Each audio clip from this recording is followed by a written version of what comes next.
Hi P5, Mr. Watt here. I hope you're all doing fine in this lockdown craziness. Today I'm going to be reading you chapter 9 of Gangsta Granny. I don't actually have a copy of the book, so I've actually got an ebook, so I'm going to be reading off my phone. Let's see how that goes, shall we? So, chapter 9, The Black Cat. Ben stared at his granny as she stood by the jeweller's shop, dressed all in black.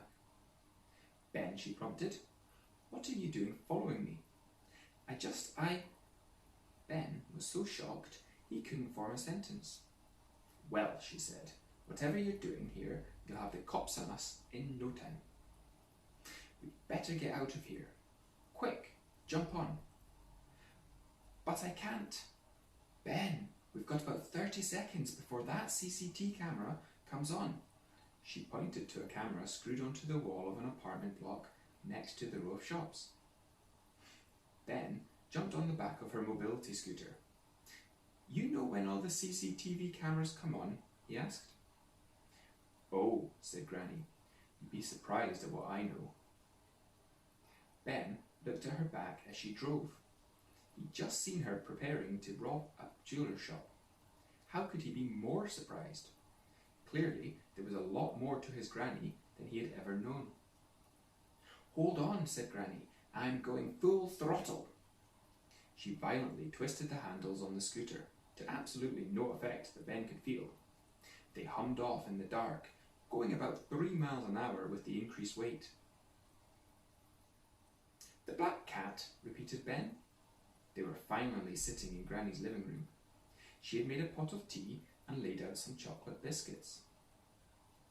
"Yes, that's what they called me," replied Granny. "I was the most wanted jewel thief in the world." Ben's head was exploding with a million questions. Why? Where? Who? What? When? It was impossible to know when to start first. "No one else knows except you, Ben," continued Granny. "Even your granddad went to his grave not knowing. Can you keep a secret? You have to swear not to tell a soul." "But," Granny's face looked fierce for a moment. Her eyes narrowed and darkened like a snake about to bite. "You have to swear," the old lady said with an intensity Ben had never witnessed before. "Us criminals take our oaths very seriously. Very seriously indeed." Ben gulped, a little scared. "I swear not to tell anyone." "Not even your mother or father," barked Granny, nearly spitting out her false teeth in the process. "I said I swear not to tell anyone," barked back Ben. Ben had been learning about Venn diagrams in school recently. As he had sworn not to tell anyone, and let's just say that anyone is in set A, then Mum and Dad are obviously included in that set, and are of course a subset of it. There was really no need for Granny to ask Ben to swear a second time.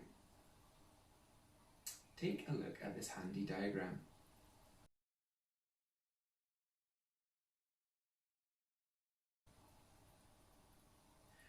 But Ben didn't think his Granny would be interested in Venn diagrams right now, since she was still staring at him with those scary eyes. He sighed and said, "All right, I swear not to tell Mum and Dad." "Good boy," said Granny, as her hearing aid began to whistle. On one condition," Ben ventured. "What's that?" asked Granny, seeming a little startled by his nerve. "You have to tell me everything."